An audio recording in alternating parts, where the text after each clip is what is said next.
Hello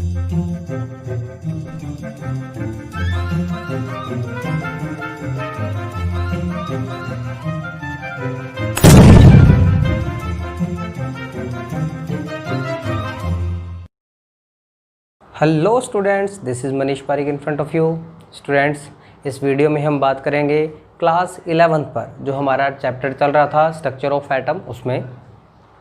तो last class में students हमने बात कर लिया था हमारे जो जितने भी क्वांटम नंबर्स होते हैं उनके बारे में बात कर ली थी। अब क्वांटम नंबर से रिलेटेड हमारे पास एक प्रिंसिपल होता है और बहुत इंपॉर्टेंट प्रिंसिपल, वो हमें पढ़ना है या हम लॉ कहें उसको। तो क्या है हमारा नेक्स्ट जो आज का टॉपिक है वो है Pauli's exclusion principle.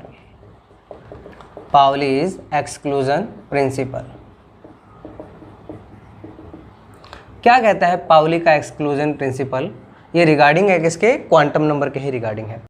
No two electrons in an atom can have same values for all the quantum numbers, all the quantum numbers या all four quantum numbers, all the four quantum numbers। क्या मतलब हुआ? Pauli ने क्या कहा भी, हमने बात की थी कि इलेक्ट्रॉन का एड्रेस क्या होता है? Quantum number. तो पाउली ने क्या कहा कि एक एटम में किन्हीं भी दो इलेक्ट्रॉन के चारों क्वांटम नंबर कभी भी सेम नहीं हो सकते, यानी कि किसी भी फिक्स जगह पर कोई एक ही इलेक्ट्रॉन हो सकता है, दूसरा उसकी जगह एग्जैक्ट बिल्कुल उसकी जगह नहीं हो सकता। जैसे फॉर एग्जांपल हम बात करें तो हमारे पास क्वांटम नंबर कौन कौन से थे? एल, एल, एम और एस थे। कोई एक इलेक्ट्रॉन है जिसके लिए एन की वैल्यू है 1, उसके लिए एल की वैल्यू क्या हो जाएगी? 0, एम की वैल्यू क्या हो जाएगी? 0। तो ये इतनी तीन वैल्यूज तो सेम हो सकती है किसी भी दो इलेक्ट्रॉन के लिए, लेकिन जो चौथा क्वांटम नंबर होगा वो क्या होगा? या तो प्लस हाफ होगा। अगर एक इलेक्ट्रॉन का प्लस हाफ हो गया तो दूसरे वाले का देखो 1 0 0 इतना तो सेम होगा, लेकिन एस जो आपका स्पिन क्वांटम नंबर है वो क्या होगा? माइनस हाफ होगा। चारों क्वांटम नंबर्स किन्हीं भी दो इलेक्ट्रॉन के सेम नहीं हो सकते। ये किसने बताया था? पाउली ने बताया था। देखो अब इसकी अगर मैं बात करूं, n इक्वस टू 1 का मतलब पहला शेल, l इक्वस टू 0 का मीन्स क्या हुआ? s सब शेल। m इक्वस टू 0 का क्या मतलब हुआ? s सब शेल का एक ऑर्बिटल था। हमें पता है l 0 के लिए क्या वैल्यू पॉसिबल होती है? m की 0 वैल्यू पॉसिबल होती है, यानी कि एक ही तो ऑर्बिटल है। कौन सा ऑर्बिटल है? 1s orbital. 1s ऑर्बिटल में अगर मैं बात करता हूं प्लस हाफ की, तो मैंने आपको बताया था स्पिन क्वांटम नंबर का क्या मतलब होता है कि हम इलेक्ट्रॉन को शो करते हैं अपवर्ड या डाउनवर्ड। तो ये क्या हो गया? ये मान लीजिए आपने कर दिया प्लस हाफ वाला इलेक्ट्रॉन, कि प्लस हाफ को इलेक्ट्रॉन को मैंने कैसे शो कर दिया? इस तरीके से शो कर दिया। तो अब इस तरीके का सिर्फ एक ही इलेक्ट्रॉन हो सकता है। अगर इस ऑर्बिटल में कोई दूसरा इलेक्ट्रॉन आएगा, जैसे नीचे वाला इलेक्ट्रॉन देखो, इसके लिए भी n की वैल्यू 1, l की वैल्यू 0 मतलब s, m की वैल्यू 0 मतलब सेम ऑर्बिटल, लेकिन s की value minus half. That means इसका जो स्पिन होगा वो क्या होगा? डाउनवर्ड होगा। ये किसको डिनोट करेगा? माइनस हाफ को। कभी भी ऐसा नहीं हो सकता कि एक ऑर्बिटल में ये और ये हो जाए, दोनों सेम स्पिन के, या फिर दोनों नीचे वाले स्पिन के। तो क्या बोला पाउली ने कि किन्हीं भी दो इलेक्ट्रॉन का एक एटम में चारों क्वांटम नंबर सेम नहीं हो सकते। ओके, अगर ये तीनों सेम हो जाएंगे तो s तो अलग होगा ही होगा। s के कितने पॉसिबल सेट्स हैं? 2। या तो s क्या होगा? प्लस हाफ, या तो s क्या होगा? माइनस हाफ होगा। एक और स्टेटमेंट दिया, ये तो स्टेटमेंट था ही पाउली का। एक और स्टेटमेंट दिया इसने। क्या स्टेटमेंट दिया? इसने कहा कि एक ऑर्बिटल में मैक्सिमम कितने इलेक्ट्रॉन्स हो सकते हैं? 2। N orbital. दूसरा स्टेटमेंट क्या था? N orbital contain maximum 2 electrons. क्या होगा? एक ऑर्बिटल में मैक्सिमम कितने इलेक्ट्रॉन हो सकते हैं? सिर्फ 2 इलेक्ट्रॉन हो सकते हैं। और हमने देखा कि दोनों का स्पिन क्या होगा? बिल्कुल अपोजिट होगा। अगर एक अपवर्ड है तो दूसरा डाउनवर्ड। इसका अगर प्लस हाफ है तो उसका माइनस हाफ। अब देखो, अगर एक ही एक ऑर्बिटल में मैक्सिमम 2 इलेक्ट्रॉन हो सकते हैं तो याद करो एस सब शेल, एस सब शेल के अंदर ऑर्बिटल कितने थे, एक ही ऑर्बिटल था। P sub shell, P sub shell में कितने ऑर्बिटल थे, 3 ऑर्बिटल थे, 1 2 3। D sub shell, D sub shell में कितने ऑर्बिटल थे, 5 ऑर्बिटल थे। एफ सब शेल, एफ सब शेल में कितने ऑर्बिटल थे, 7 ऑर्बिटल थे, 1 2 3 4 5 6 7, 7 ऑर्बिटल थे, 1 2 3 4 5 6 7, 7 ऑर्बिटल थे। तो ये क्या कह रहे हैं कि एक ऑर्बिटल में कितने इलेक्ट्रॉन हो सकते हैं, मैक्सिमम 2, यानी कि एस सब शेल में एक ही ऑर्बिटल है तो इसमें कितने इलेक्ट्रॉन आ जाएंगे, 2 मैक्सिमम। तो यानी कि एस सब शेल में मैक्सिमम कितने इलेक्ट्रॉन आ सकते हैं, 2 इलेक्ट्रॉन फिल हो सकते हैं। पी सब शेल में कितने ऑर्बिटल हैं, 3, एक ऑर्बिटल में कितने मैक्सिमम इलेक्ट्रॉन आ सकते हैं, 2, तो इसमें मैक्सिमम इलेक्ट्रॉन कितने फिल हो सकते हैं, 6 इलेक्ट्रॉन, यानी कि पी सब शेल में मैक्सिमम कितने इलेक्ट्रॉन आ सकते हैं, 6। ऐसे डी सब शेल में मैक्सिमम कितने इलेक्ट्रॉन फिल हो सकते हैं, 10, और एफ सब शेल में मैक्सिमम कितने इलेक्ट्रॉन फिल हो सकते हैं, 14 इलेक्ट्रॉन फिल हो सकते हैं। ये हमें पता चल गया। ओके, अगर मैं डायरेक्ट बात करूं किसी शेल से, एक फॉर्मूला और बताता हूं कि किसी भी शेल के अकॉर्डिंग हमें क्या निकालना हो, मैक्सिमम इलेक्ट्रॉन निकालने हो, तो मैक्सिमम इलेक्ट्रॉन का फॉर्मूला है, मैक्सिमम इलेक्ट्रॉन का फॉर्मूला है 2n square, 2n square. n क्या है हमारे पास, नंबर ऑफ शेल। जैसे हमें बता दिया कि n इक्वस टू 1, यानी कि फर्स्ट शेल में मैक्सिमम कितने इलेक्ट्रॉन आ सकते हैं, तो फिल करो 2 × 1 का स्क्वायर इक्वस टू 2। और सेकंड देखो n इक्वस टू 2 में कितने इलेक्ट्रॉन आ सकते हैं, तो 2 × 2 का स्क्वायर कितने आ जाएंगे, 8। कैसे देखो, n इक्वस टू 2 में 8 इलेक्ट्रॉन कैसे आए, देखो इसको, n इक्वस टू 2 का मीन्स क्या हुआ, दूसरा शेल। अब दूसरे शेल में सब शेल भी होंगे, कल हमने डिस्कस कर चुके हैं ये सारी बात। अब n इक्वस टू 2 है, इसके लिए l की क्या क्या वैल्यू पॉसिबल है, 0, एंड l की वैल्यू क्या पॉसिबल है, 1, दोनों पॉसिबल है। l की वैल्यू 0 का मीन्स क्या हुआ, s सब शेल, l के 1 का मतलब क्या हुआ, p सब शेल। s सब शेल में कितने ऑर्बिटल होते हैं, 1, p सब शेल में कितने ऑर्बिटल होते हैं, 3, 1 2 3। अब एक शेल में कितने, इसमें कितने मैक्सिमम इलेक्ट्रॉन आ सकते हैं, 2, इसमें कितने आ सकते हैं, 6, तो कितने हो गए, 2 और 6 8 इलेक्ट्रॉन। यही तो सीधा फॉर्मूले से निकाला हमने कि n दिया हो में, शेल नंबर दिया हो तो मैक्सिमम इलेक्ट्रॉन कितने आएंगे, 8 आएंगे। ओके, अच्छा यही मैक्सिमम इलेक्ट्रॉन निकालने हो सब शेल से, कि सब शेल दिया हो हमें और हमें मैक्सिमम इलेक्ट्रॉन पूछ लें, तो क्या फॉर्मूला होगा। देखो अगर हमें क्या दे दिया हो, L की वैल्यू दे दी हो, L से हमें क्या पूछे, मैक्सिमम नंबर ऑफ इलेक्ट्रॉन पूछ ले, मैक्सिमम नंबर ऑफ इलेक्ट्रॉन, तो हमारे पास क्या फॉर्मूला होगा, 2 2l + 1, ये होगा हमारे पास मैक्सिमम नंबर ऑफ इलेक्ट्रॉन का फॉर्मूला। कैसे, जैसे हमें दे दिया भी S सब शेल है, क्या है, S सब शेल, इसमें मैक्सिमम इलेक्ट्रॉन बताइए, मैक्सिमम इलेक्ट्रॉन बताइए। तो S सब शेल के लिए हमें पता है L की वैल्यू कितनी होती है, 0, L की वैल्यू 0 है तो रखो इसके अंदर, L की वैल्यू 0 है तो रखो इसके अंदर 2 × 0 + 1, तो यहाँ पे क्या आ जाएगा हमारे पास, 2, ये 0 + 1, 2 इलेक्ट्रॉन।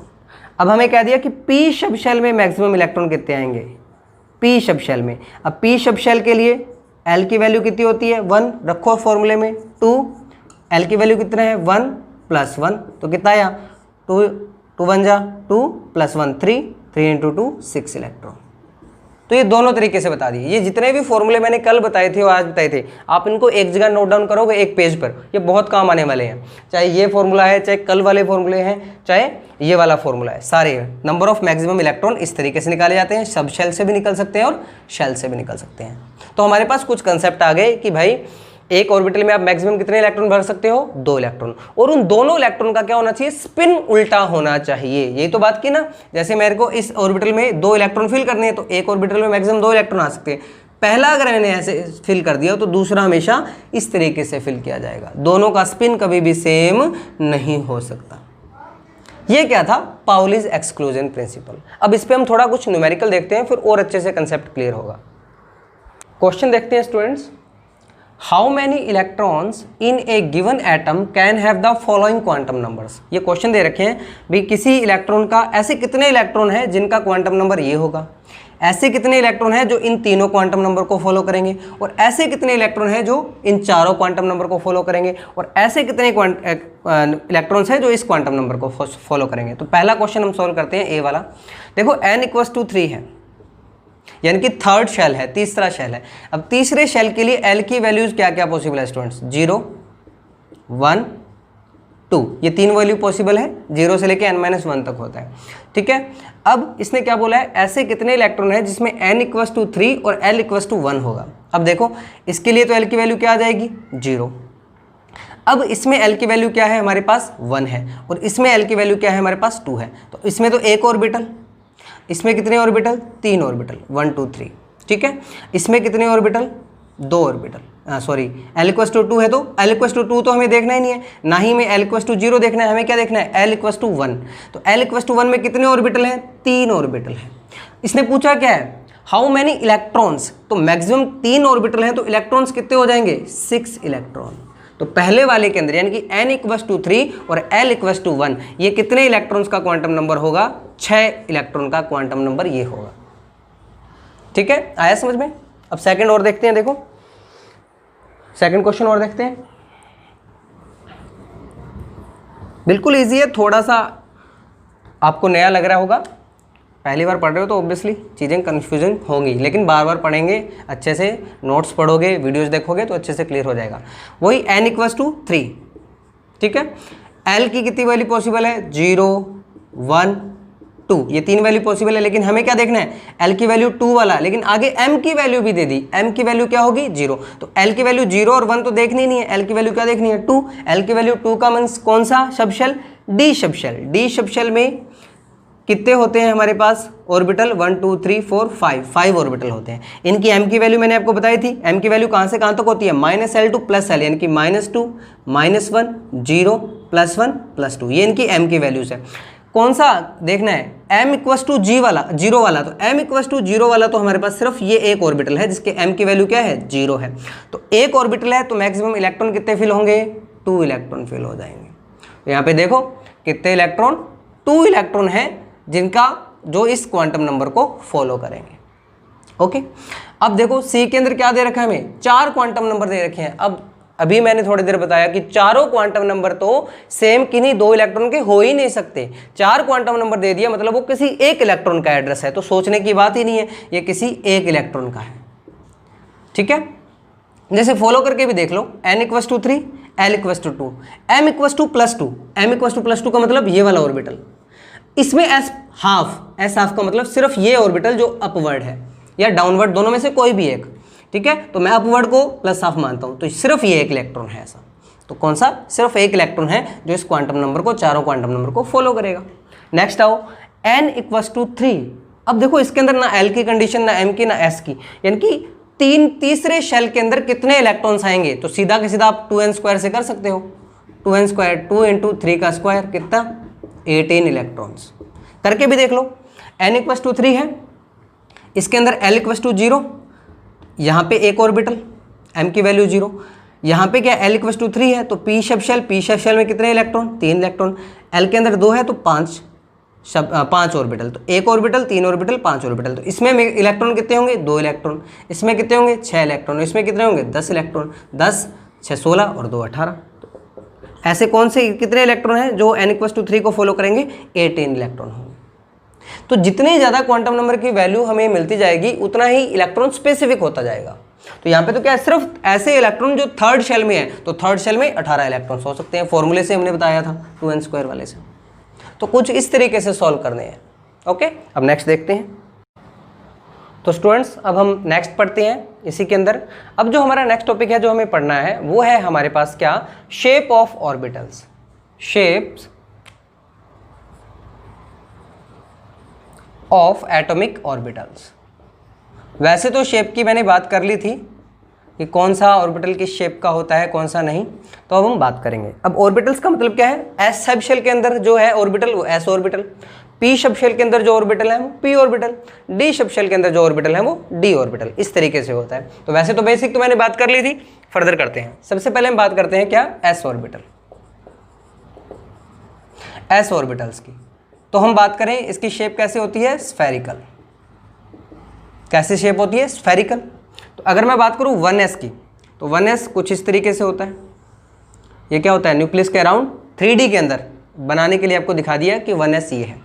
अगर हम बात करें 2s की, 2s कैसा होगा, तो 2s कुछ इस तरीके का होगा।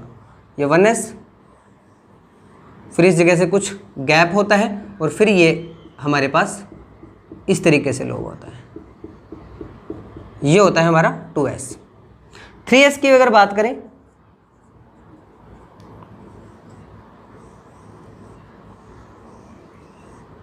इस तरीके से 3s होता है, होते स्फेरिकल ही हैं सारे।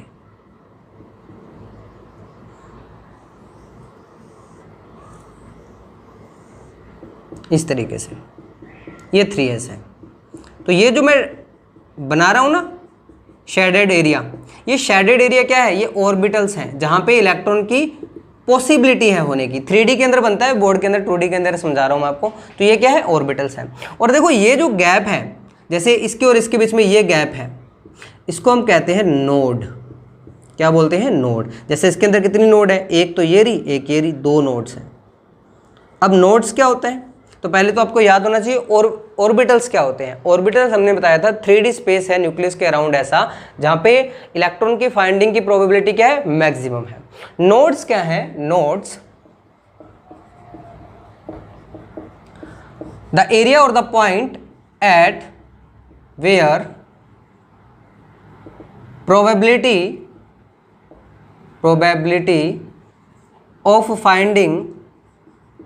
of finding an electron is 0।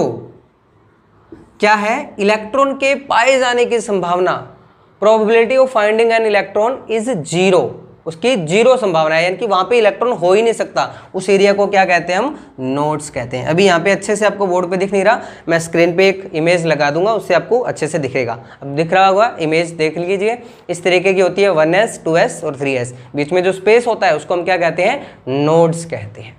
तो ये क्या थे, ये ऑर्बिटल्स थे, एस ऑर्बिटल, जो किस शेप के होते हैं, स्फेरिकल शेप के होते हैं। ओके, फिर हम बात करते हैं किसकी, पी ऑर्बिटल्स की। तो पी ऑर्बिटल्स मैंने आपको बताया था किस शेप के होते हैं, डंबल शेप के होते हैं। किस शेप के, डंबल शेप के।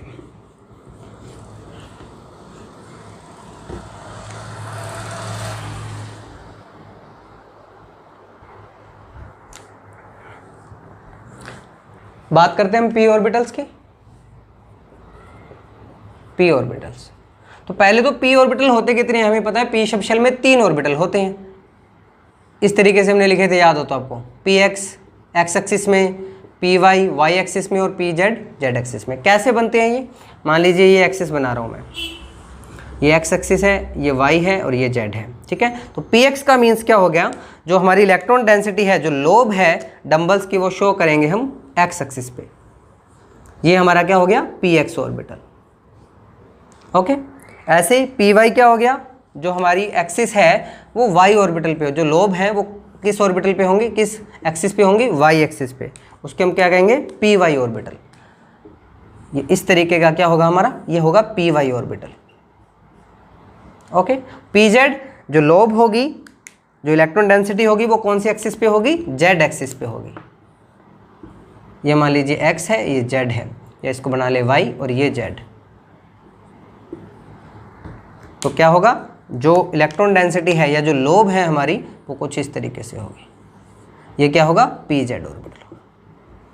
ओके, अब क्या होता है इनमें पी और डी जो ऑर्बिटल्स होते हैं, जैसे आपने स्फेरिकल जो हमारा एस ऑर्बिटल था, तो उसमें तो आपने क्या देखा, नोड देखा, ऐसा पॉइंट या ऐसा एरिया जहाँ पे क्या है, इलेक्ट्रॉन की फाइंडिंग की प्रोबेबिलिटी क्या होती है, 0 होती है, उसे क्या कहते हैं, नोड। ये जो डी और पी ऑर्बिटल्स हैं, इनमें क्या होते हैं, पर्टिकुलर ऐसे प्लेन्स होते हैं। क्या होते हैं, अगर मैं ऐसा एक प्लेन लगा दूं जिस पूरे प्लेन में इलेक्ट्रॉन के फाइंडिंग की प्रोबेबिलिटी क्या है, 0 है, तो उसे हम क्या कहते हैं, नोडल प्लेन्स कहते हैं। क्या कहेंगे उसे, नोडल प्लेन्स। Nodal planes. तो नोडल प्लेन अगर आपको पूछे तो ऐसा प्लेन जिस प्लेन में जिस एक्सिस पे लगाएंगे उस प्लेन को जहाँ पे इलेक्ट्रॉन की फाइंडिंग की प्रोबेबिलिटी क्या हो जाएगी, 0 हो जाएगी, उसे हम क्या कहेंगे, नोडल प्लेन कहेंगे। ओके, तो ये क्या थे, हमारे p ऑर्बिटल्स थे 3। ऐसे हमने d orbitals, d ship shell में मैंने आपको बताया था कितने ऑर्बिटल होते हैं, 5 ऑर्बिटल होते हैं, तो उनकी बात करते हैं। नेक्स्ट जो है हमारा क्या है, d ऑर्बिटल्स।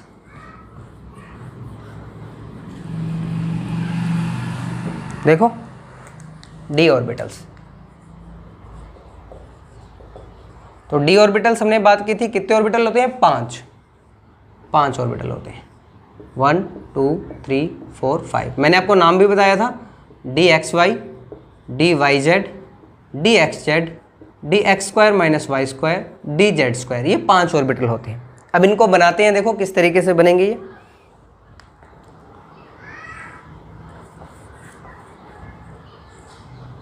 ये x एक्सिस, ये y। तो d ऑर्बिटल की शेप आपको याद होगी, मैंने बताई थी क्या, डबल डंबल शेप। कौन सी होती है, डबल डंबल शेप। अब देखो ये जो एक्सिस बनाई है ना, dxy, dyz और dxz, ये क्या होता है, x और y के बीच में जो है हमारी क्या है, लोब्स बनी हुई है, यानी कि dxy कुछ इस तरीके से बनेगा। dxy बनाना है तो जो लोब्स होंगी वो कहाँ होंगी, x और y एक्सिस के बीच में होंगी, कुछ इस तरीके से। ये क्या बन गया, dxy।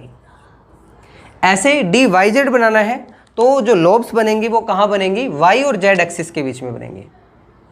ये मान लीजिए y है, ये मान लीजिए z है, तो क्या हो जाएगा, जो लोब बनेंगी वो y और z एक्सिस। अब y किसी को भी मान सकते हो, मैं इसको मान रहा हूँ, आप यहाँ y रख के यहाँ z बना सकते हो इस तरीके से, लेकिन क्या हो जाएगा, सिंपल हो जाएगा, आपको समझ में आ जाएगा।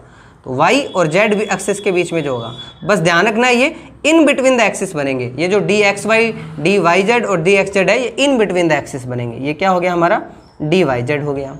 नेक्स्ट अगर हम बात करें कौन सा, dxz, वो भी इन बिटवीन द एक्सिस बनेगा। ये x है, ये z है, ये भी क्या बनेगा, इन बिटवीन द एक्सिस। ये क्या है, dxz। अब ये दोनों जो हैं, dx² - y² और dz², ये दोनों बनते हैं ऑन द एक्सिस। देखते हैं dx² - y², ये x है, ये y है, तो ये क्या बनेगा, ऑन द एक्सिस, यानी कि कुछ इस तरीके से। ये क्या है हमारा, dx² - y², ये ऑर्बिटल है dx² - y²। dz² की बात करें तो इसकी स्ट्रक्चर थोड़ी अलग होती है। देखो इसको, dz² को,